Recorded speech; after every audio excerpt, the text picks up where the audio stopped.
Wabarakatuh. Bismillahirrahmanirrahim.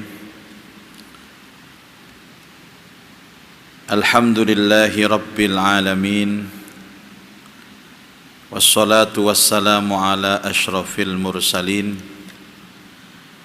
Sayyidina wa maulana Muhammadi wa ala alihi wa sahbihi ajma'in. Subhanaka la ilma lana illa ma 'allamtana innaka antal alimul hakim. Rabbi shrah li sadri wa yassir li amri wahlul 'uqdatam min lisani yafqahu qawli. Wa qala al-musannif rahimahullahu ta'ala wa nafa'ana bihi wa bi 'ulumihi fid dharain amin ya rabbal alamin. Ma'asyiral muslimin wal muslimat, hadirin hadirat, Bapak Ibu jamaah salat maghrib Masjid Nasional Al-Akbar Surabaya, serta seluruh pendengar dan pemirsa dimanapun berada rahimakumullah. Marilah kita awali majelis pengajian ini dengan membaca Ummul Quran. Mudah-mudahan Allah Ta'ala membuka pintu hidayah kepada kita semua dan melimpahkan kepada kita ilmu yang manfaat. Al-Fatihah. A'udzu billahi minasyaitonir rajim. Bismillahirrahmanirrahim. Alhamdulillahi rabbil alamin arrahmanir rahim maliki yaumiddin iyyaka na'budu wa iyyaka nasta'in. Ihdinas shiratal mustaqim shiratal ladzina an'amta 'alaihim ghairil maghdubi 'alaihim waladdallin. Amin. Dalam pertemuan yang lalu kita sudah membaca makalah yang ke-45. Rasulullah sallallahu alaihi wasallam bersabda, al-mahabbatu asasul ma'rifah, bahwa cinta kepada Allah adalah pondasi dari ma'rifat.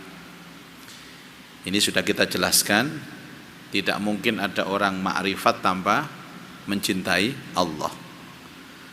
Dan jalan menuju ma'rifat itu harus istiqomah di dalam menghidupkan syariah atau menjalankan ibadah. Kemudian yang kedua, wal iffatu alamatul yakin.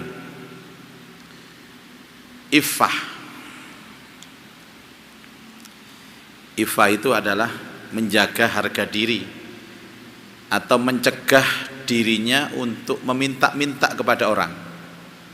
Walaupun dia butuh, tapi dia tahan dirinya untuk minta-minta kepada orang, DP kepada orang, atau sampai kemudian ngatok kepada orang.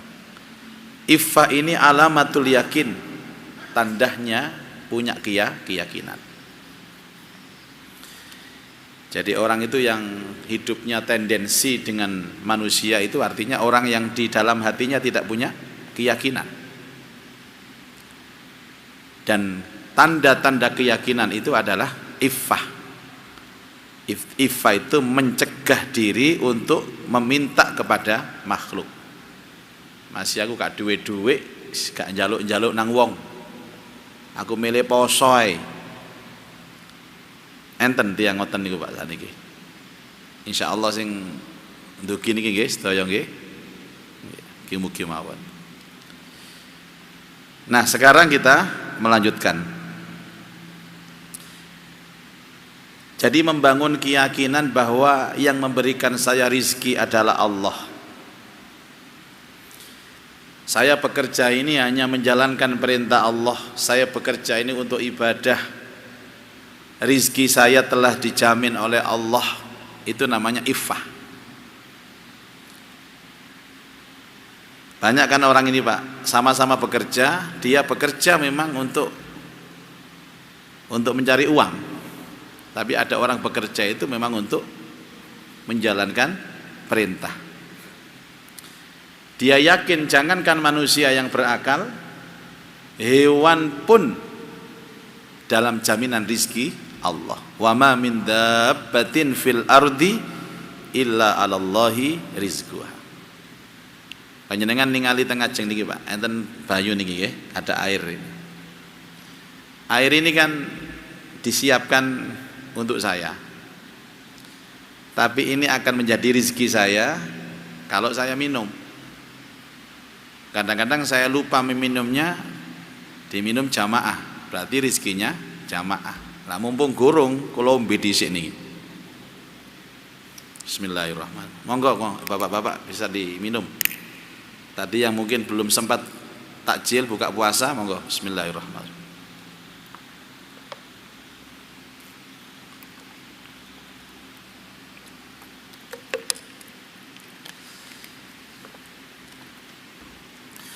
Ojo titik-titik njaluk Pak.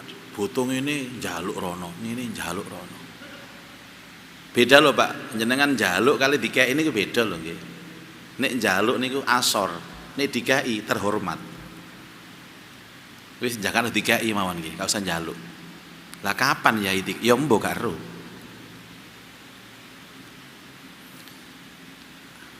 Al-yadul ulya khairum minal yadis sufla. Tangan di atas itu lebih baik daripada tangan di bawah. Mulane kula niki masih dikei wong dhuwit niku Pak. Kula mboten ngeten kula. Tak cekel tekan ndukur, cek ngoten. Niku jenenge politik nerima dhuwit.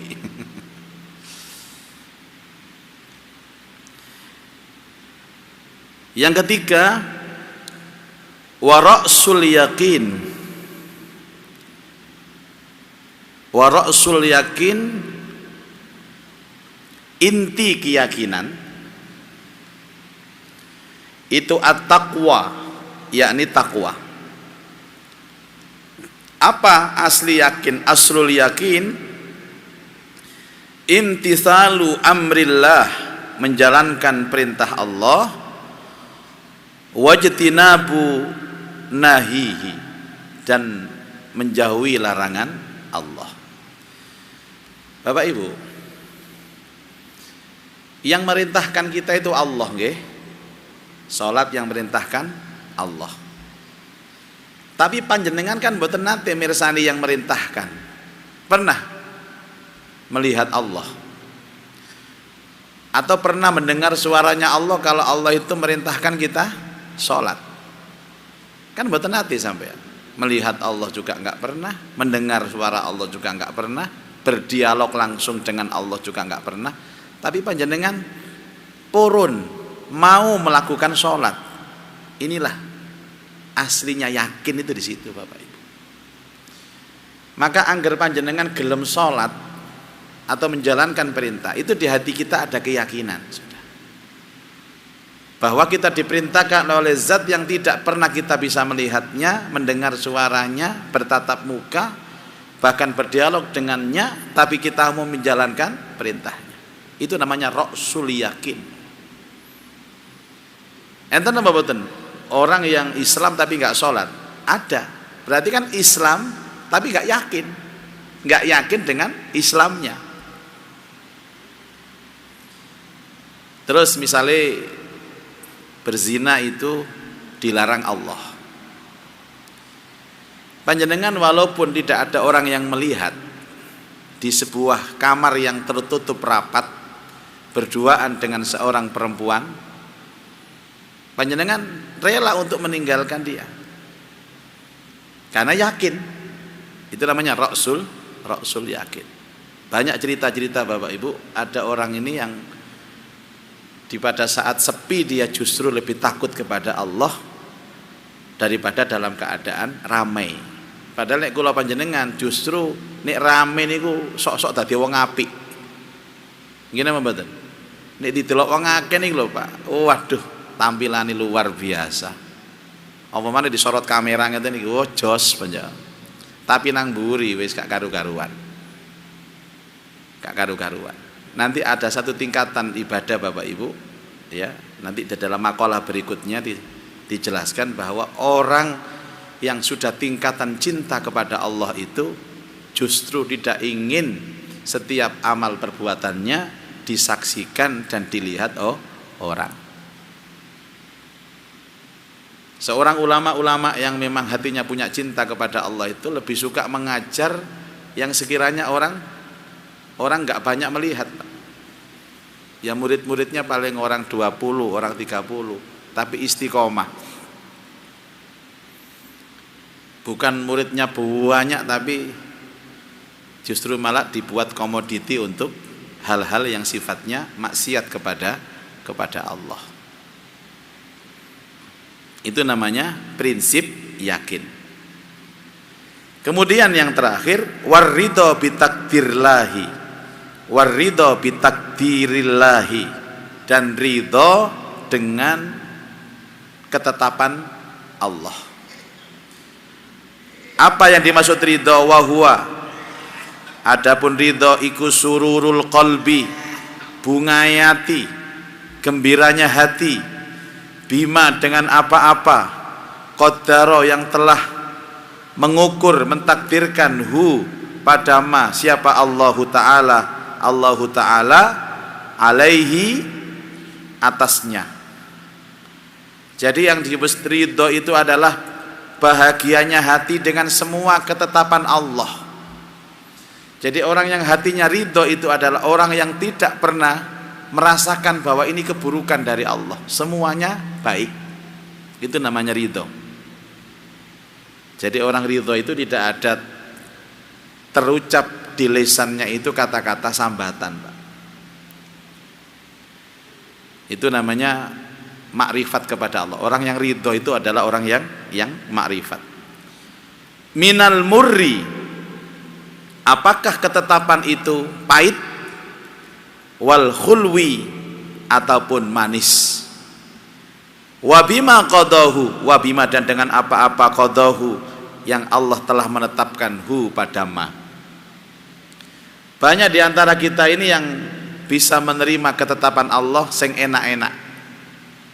Awak sehat nerimo, bojone ayu gak ngeroweng nerimo, enak aja.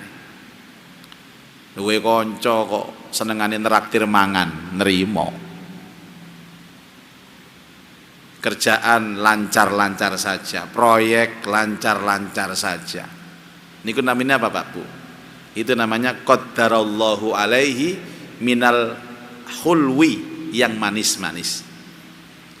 Tapi justru banyak di antara kita ini yang justru terjerumus hatinya ketika ditetapkan dengan sesuatu yang almur, yang pahit. Awak loro, kerjaan seweret, Pak. Bojo wis katape ayu ngroweng ae. Duwe kanca hobine utang, gak tahu nyaur. Maka ridho itu ada di dua tempat. Ridho terhadap yang pahit dan ridho terhadap yang manis. Nggih namine belajar nggih Pak nggih, kula panjenengan saged ngukur. Kalau kita diberikan sesuatu yang tidak pas di hati kemudian muncul kata-kata keluh kesah, waduh ya apa rek iki. Urip gak jelas kabeh ngene wis. Kerjaan gak jelas, ngene gak jelas. Ya apa sih Allah iku ya apa sih rek wis. Gak keliru tak Allah ngekei takdir nang aku iki. Diterus-terusno tambah. Ya Allah, wis kula niku wis bosen urip koyo ngene ya Allah, wis bosen kula niki. Jarine Allah, ya apa tak kirim malaikat Israil tah? Mboten dereng siap kula. Jare wis bosen dikirim malaikat Israil gak siap. Inilah yang disebut dengan mahabbah kepada Allah. Saya katakan pertama adalah iffah tadi, menjadi alamat yakin, kemudian menjalankan perintah Allah dan ridho dengan takdirnya Allah. Saya tambahkan satu makalah lagi, wal maqalatus sadisatu wal arbaun.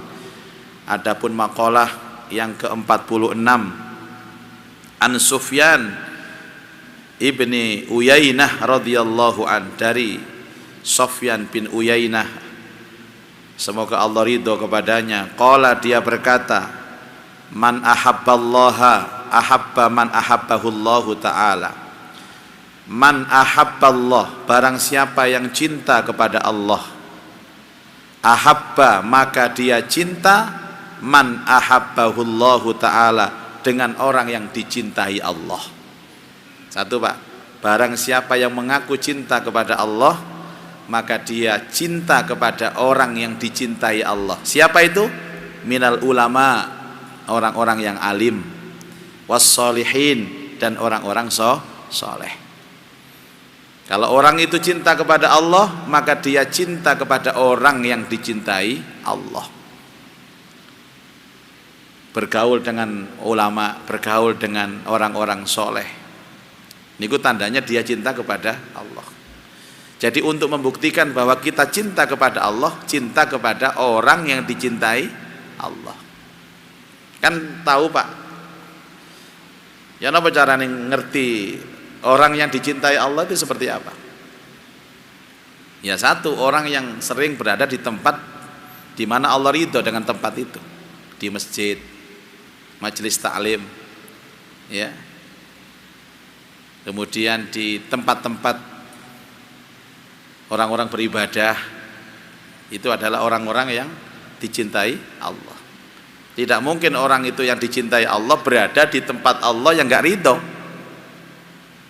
tempat maksiat dan lain sebagainya. Ada yang mengatakan begini Bapak Ibu, saya ini Pak datang ke tempat maksiat bukan untuk niat maksiat Pak, tapi justru mengingatkan orang-orang yang bermaksiat di sana. Alah gayamu, engkon dhewe yo melok nang kono kok. Iman kita itu belum sampai tingkat itu Pak. Nggak usah berpikir saya akan terjun ke tempat-tempat maksiat, saya akan amar ma'ruf nahi mungkar, saya akan merintahkan yang baik, mencegah kemungkaran. Jebusi dhewe sing nglakoni maksiat. Makom kula panjenengan niki nggih makom ngeten iki Pak, nek gak bergaul kali wong soleh gak iso dadi apik.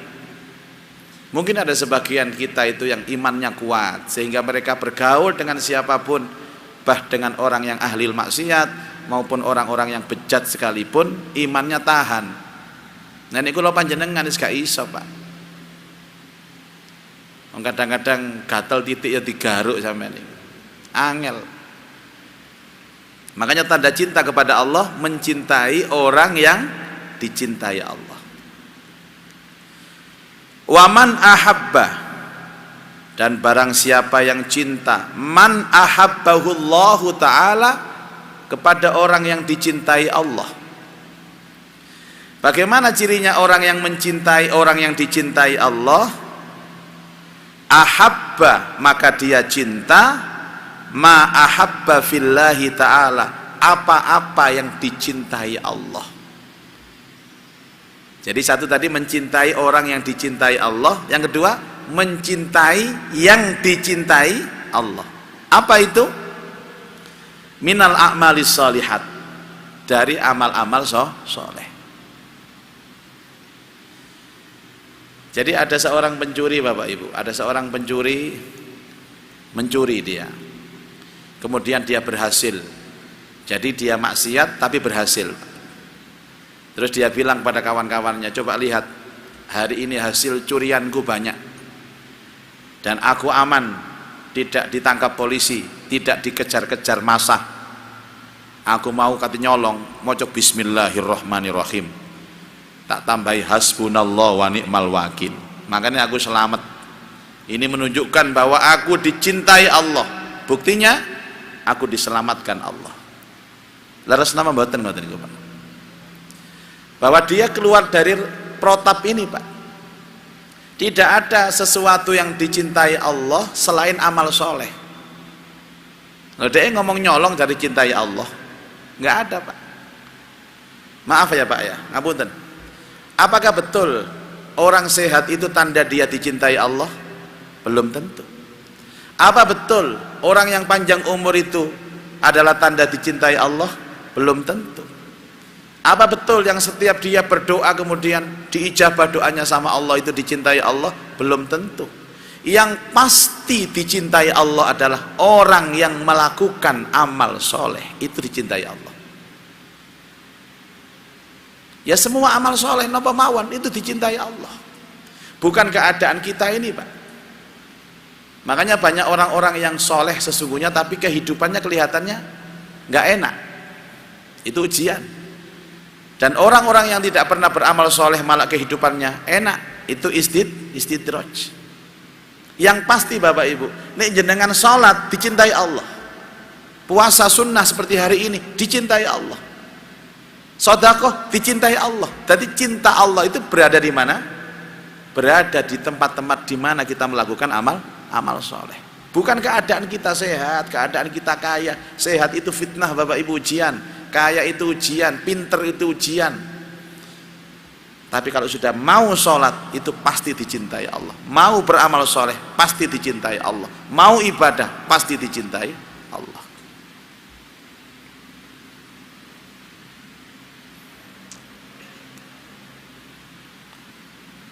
Waman ahabba, dan barang siapa yang mencintai, ma ahabba fillah, apapun yang Allah cinta, maka ahabba, maka dia cinta, alla ya'rifahun nas, agar semua amalnya tidak diketahui manusia. Saya membaca satu artikel yang menurut saya cukup menyentuh hati, Pak. Jadi ada seorang kakek, dia itu sakit, kakinya tangannya sakit diperban. Mungkin kakek ini seusia Abah Yahya, datang ke rumah sakit. Nah, karena rumah sakit ini perlu daftar, dia akhirnya menunggu untuk dilepas perbannya ini. Dan dokternya ternyata nggak datang-datang, Pak. Kakek ini gelisah, seperti dia harus punya acara yang lain gitu. Akhirnya ada seorang perawat perempuan yang mungkin kasihan kepada kakek ini, dan dia datang untuk membantu. Kek, ada apa kek? Diceritakan. Ini loh, saya hanya mau melepas perban di tangan saya ini, kok nunggu dokternya lama. Baik kek, saya minta izin dokternya dulu, kalau diizinkan saya akan buka, karena ini bukan urusan yang berat. Melepas perban ini urusan yang ringan, saya juga mampu. Diizinkan sama perawat perempuan ini, dilepas Bapak Ibu. Terus perawat perempuan ini tanya, kek, kelihatannya kakek ini terburu-buru, memang ada apa kek? Iya, saya ini jam 1 siang ini, itu jam 12 Pak, saya harus datang ke rumah jompo untuk makan siang bersama istri saya. Istri saya ini sudah 2 tahun di panti jompo, dan saya harus sambang selalu ke tempat dia. Terus kata perawat ini, loh, kalau kakek misalkan terlambat, apa istrinya marah? Misalkan terlambat 1 jam, 2 jam, karena kakek di rumah sakit, masa istri saya nggak marah kok. Loh, kenapa kakek terburu-buru? Ya karena sudah janji, saya sudah janji sama dia, dia marah atau tidak, saya tetap datang tepat waktu untuk makan bersamanya. Nyuapi istrinya, Pak. Loh, berarti istri kakek nggak marah. Bagaimana istri saya bisa marah? Wong istri saya itu sudah tahu 2 tahun ini dia lupa dengan saya. Jadi selama 2 tahun ini dia itu sudah lupa dengan suaminya. Perawat ini tanya, loh kek, kalau sudah lupa kan kenapa kakek susah-susah harus datang ke dia, atau nggak tahu kalau setiap hari itu kakek nyuapi terus dia? Dia memang lupa kepada saya, tapi saya masih ingat dengan dia. Bagaimana saya bisa melepaskan itu? Inilah yang disebut dengan apa tadi, Pak? Orang yang sudah mencintai Allah itu, dia tidak ingin amalnya tahu. Ya walaupun dia disuapi sama suaminya, Pak, selama 2 tahun ya gak ngerti bojone nek sing ndulang niku bojone dhewe. Ya itu luar biasa, Pak. Kadang-kadang ndongakno kancane kondo.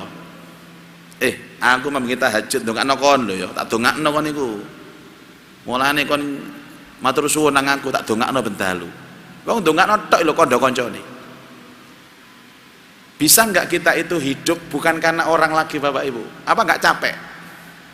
Sudahlah, belajar karena Allah, belajar karena Allah. Belajar mencintai Allah dengan cara apa? Tidak ingin setiap amal kita dilihat orang. Kalau mungkin suatu ketika kita beramal dilihat orang, monggo Pak, tapi di dalam hati kita ini bukan hal penting dilihat orang ini. Memang ada Pak amalan-amalan yang wajib dilihat orang, ada lah. Kula ngimami ya didelok wong, tapi sudahlah, dari dulu sampai sekarang ya biasa-biasa saja. Dan ini memang harus dibiasakan mulai hal yang paling kecil, mulai hal yang paling kecil. Dan panjenengan nanti akan ketemu nikmatnya Bapak Ibu. Bagaimana terapinya Pak? Bagaimana terapinya? Ya. Kan dulu saya pernah mengatakan terapinya tidak lain adalah dengan bangun malam tahajud, di mana orang lain tidak menyaksikan kita sujud kepada Allah. Itu terapi, latihan. Orang yang terbiasa bangun malam sholat tanpa pernah dilihat orang, itu nanti akan berkembang kepada amal-amal yang lain. Sedekah pun dia tidak ingin dilihat orang. Apapun perbuatan kebaikan yang dia lakukan tidak ingin dilihat orang. Dilihat aja nggak kepingin, apalagi dilem, dipuji, tambah belas. Itu tanda cinta kepada Allah. Ngeten iki gampang napa angel Pak? Gampang napa angel? Nek kula ngomong angel Pak. Nek jenengan insyaallah tambah nemen angele. Wallahu alam bisawab. Insyaallah nanti kita lanjutkan di makalah berikutnya. Sekarang ada waktu Pak, karena Senin kemarin nggak ada cermin pertanyaan. Sekarang saya kasih waktu. Mungkin ada di antara kita yang ingin bertanya. Monggo. Saya minta tolong mungkin salah satu bisa mic-nya. Ngoten.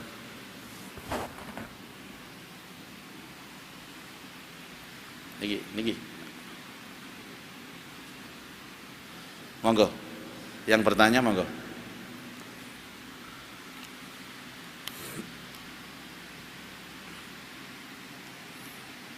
Nah ini kakek yang saya ceritakan itu ya ini. Sampai Kak Ro ditomboli mikrofon nih.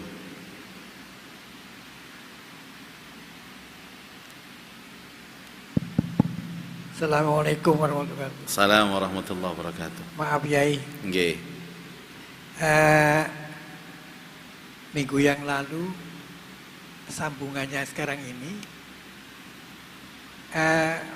makrifat kepada Allah, mahabbah. Nggih.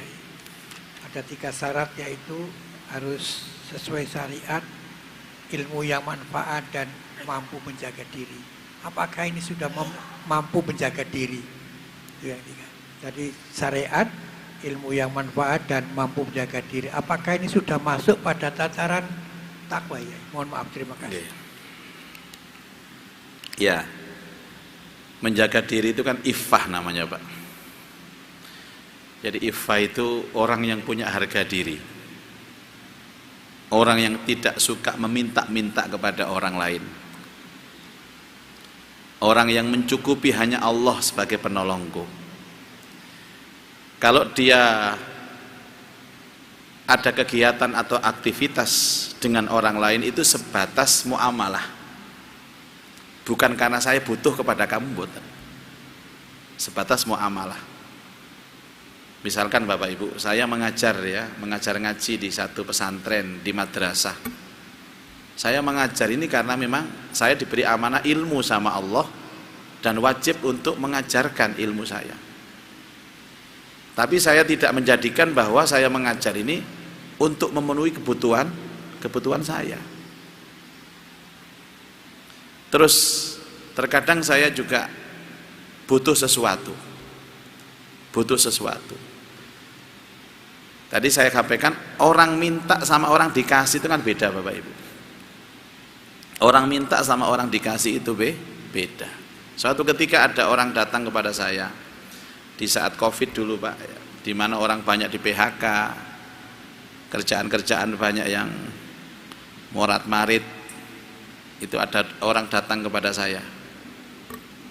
Satu hari dia datang, Pak, saya butuh pekerjaan, saya butuh Pak, anak saya butuh makan macam-macam.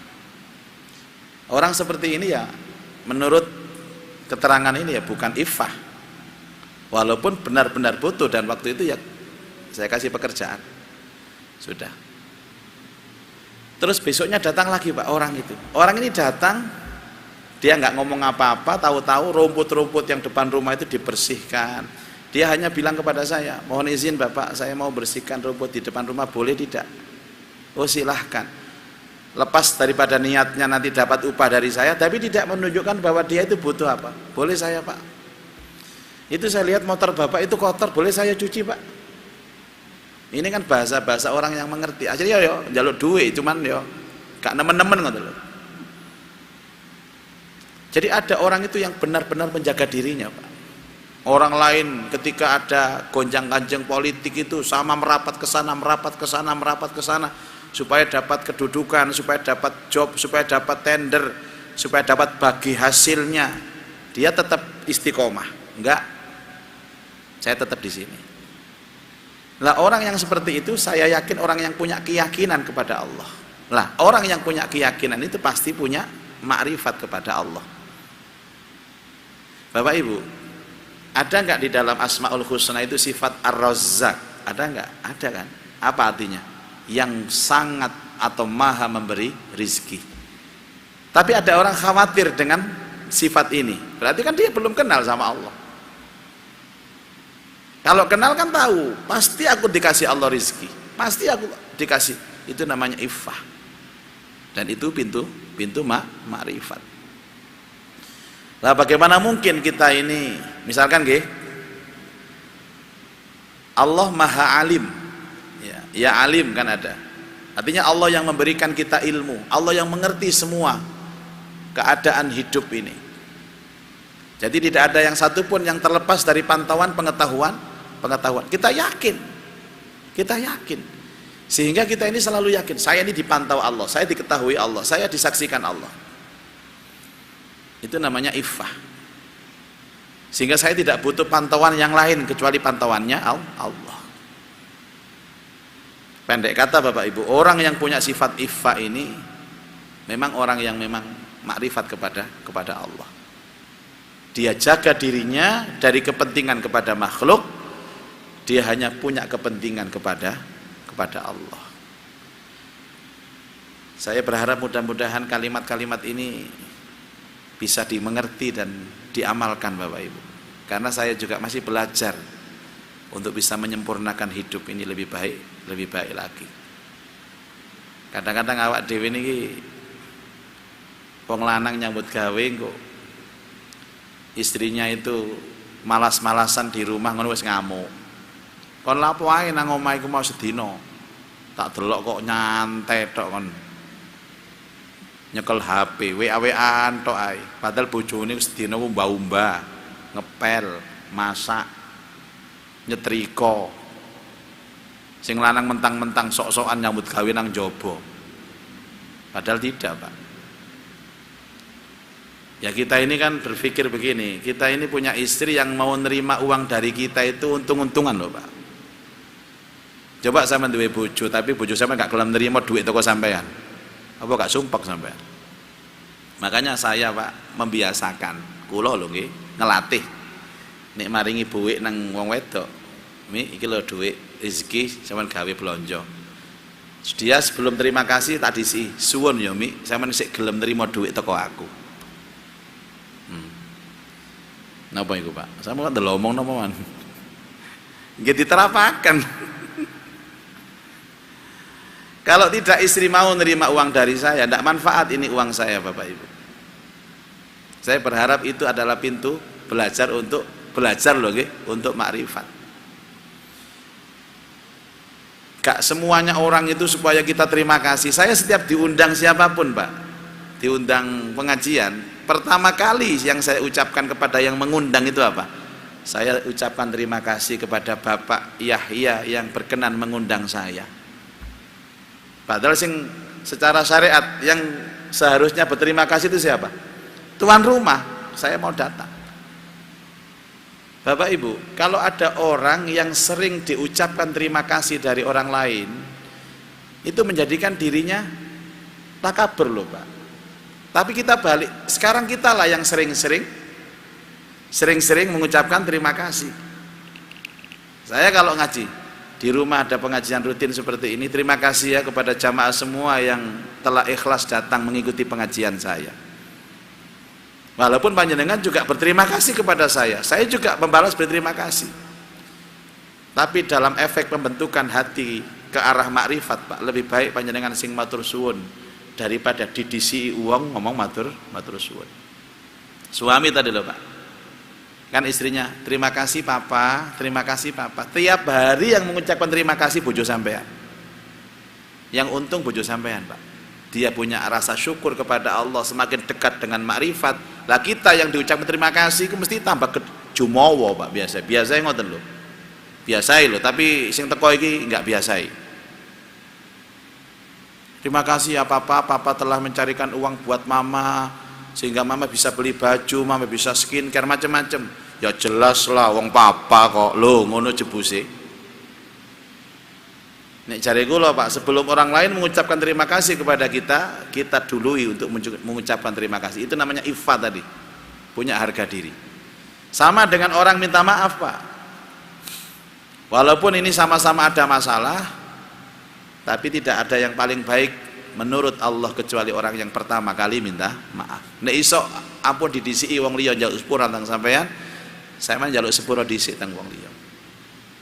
Dan itu saya melatih itu Pak, kepingin melatih itu. Angger sapa ngapunten sing kathah nggih, ngapunten sing kathah. Dia bingung. Sampeyan salah napa Ustaz? Ya pokoke njuk sepura sing akeh aku iki. Mbok menawa gak sengaja aku salah nang kon. Itu termasuk jalan menuju iffah, jalan menuju ma'rifat. Ngaten nggih Pak Yahya? Wallahu a'lam. Berikutnya mungkin ada jamaah yang di belakang. Nika Pak. Nika riyen monggo sak kersa.